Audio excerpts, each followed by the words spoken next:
बात कहने आया हूँ जो खुद भगवान श्री कृष्ण ने अर्जुन से कही थी। उठो, जागो और तब तक मत रुको जब तक लक्ष्य की प्राप्ति न हो जाए। आज तुम्हारा रणभूमि में कोई युद्ध का मैदान नहीं, तुम्हारा रणभूमि है तुम्हारा किताबें और सपने, तुम्हारा गांडीव है तुम्हारा पेन, और तुम्हारा दुश्मन कोई और नहीं बल्कि तुम्हारी आलस्य, डर और टालमटोल है। क्यों पढ़ाई से भागते हो? जरा सोचो, जब भी किताब खोलते हो नींद क्यों आती? क्यों मोबाइल उठाते ही दिमाग तेज हो जाता है लेकिन किताब खोलते ही भारी लगने लगता है? क्योंकि तुम्हारा मन आसान रास्ता चुनता है। मन हमेशा कहेगा चलो बाद में पढ़ लेंगे, अभी आराम कर लो। लेकिन गीता कहती है आत्मा ही मनुष्य का मित्र है और आत्मा ही मनुष्य का शत्रु है। मतलब क्या?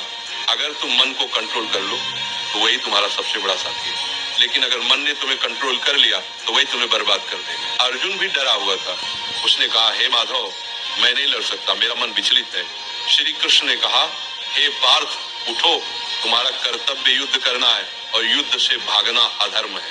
अब सोचो, अर्जुन को कुरुक्षेत्र का युद्ध जीतना था और तुम्हें अपनी पढ़ाई का युद्ध जीतना है। अर्जुन अगर मैदान से भागता तो इतिहास उसे कायर के रूप में याद करता। अगर तुम पढ़ाई से भागते हो तो आने वाली पीढ़ियां तुम्हें हारने वाले के रूप में जानेंगी। गीता का सबसे बड़ा संदेश है, कर्म करो, फल की चिंता मत करो। आज अगर तुम 5 घंटे पढ़ते हो तो तुरंत रिजल्ट नहीं दिखेगा, लेकिन ये मत सोचो कि मेहनत बेकार जा रही। हर दिन का पसीना, हर दिन की पढ़ाई तुम्हारे अंदर ज्ञान और आत्मविश्वास का पहाड़ खड़ा कर रही है। फल अपने समय पर आएगा और जब आएगा तो दुनिया तुम्हारे कदम चूमेगी। आज तुम्हारा असली दुश्मन पढ़ाई नहीं, तुम्हारा असली दुश्मन है आलस्य, ध्यान भटकना, सोशल मीडिया और कल से पढ़ेंगे वाली सोच। गीता कहती है संयम ही सच्ची विजय है।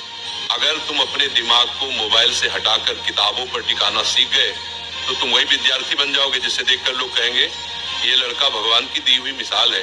याद रखो, अर्जुन ने युद्ध इसलिए जीता क्योंकि श्री कृष्ण उसके साथ थे। तुम्हारे पास भी श्री कृष्ण है, तुम्हारे गुरु, तुम्हारी किताबें और तुम्हारा विश्वास। जब भी थक जाओ ये मंत्र याद करो, उठो अर्जुन, पढ़ाई तुम्हारा धर्म है, पढ़ाई तुम्हारा कर्म है। तुम्हारा धर्म अभी सिर्फ एक है, पढ़ाई। बाकी सब इंतजार कर सकता है लेकिन समय नहीं। वक्त निकल गया तो कोई गुरु तुम्हें नहीं बचा पाएगा। अर्जुन ने मैदान में खड़े होकर कहा था, हे माधव, अब मैं तैयार हूँ, अब मैं अपने धर्म का पालन करूंगा। आज तुम भी वही कहो, हे प्रभु, अब मैं आलस्य से लड़ूंगा, अब मैं किताबों को अपना धर्म मानूंगा। आज से तुम पढ़ाई से भागोगे नहीं, आज से तुम किताब को दुश्मन नहीं बल्कि सबसे बड़ा मित्र मानोगे।